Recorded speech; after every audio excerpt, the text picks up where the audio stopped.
आता पाहूया टॉप 9 राजकीय बातम्या। राज्यातील सरकार बदलायचं आहे, विधानसभा जिंकण्यासाठी तुमची साथ हवी आहे। इंदापुरात शरद पवारांचं शेतकऱ्यांना आवाहन।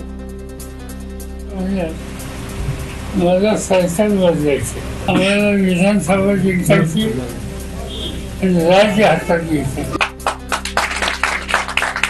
त्याला तुमच्या सगळ्यांची साथ पाहिजे।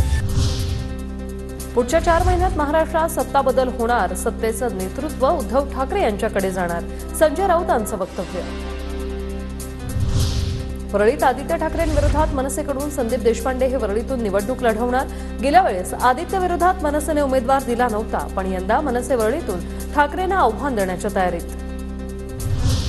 अजित पवार गटाकडून राज्यसभेसाठी सुनेत्रा पवारांचं नाव जवळपास निश्चित, सूत्रांची TV9 मराठीला माहिती। राज्यसभा निवडणुकीसाठी अजित पवार गट उद्या उमेदवाराची घोषणा करणार, प्रदेशाध्यक्ष सुनील तटकरेंची माहिती।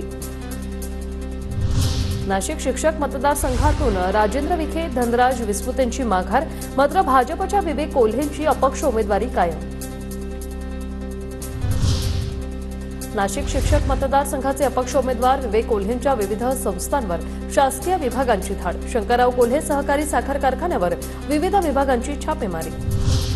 कोकण पदवीधर मतदारसंघातील महायुतीचा पेच सुटला, शिंदे गटाच्या संजय मोरेंची निवडणुकीतून माघार, भाजप उमेदवार निरंजन डावखरे यांचा मार्ग मोकळा।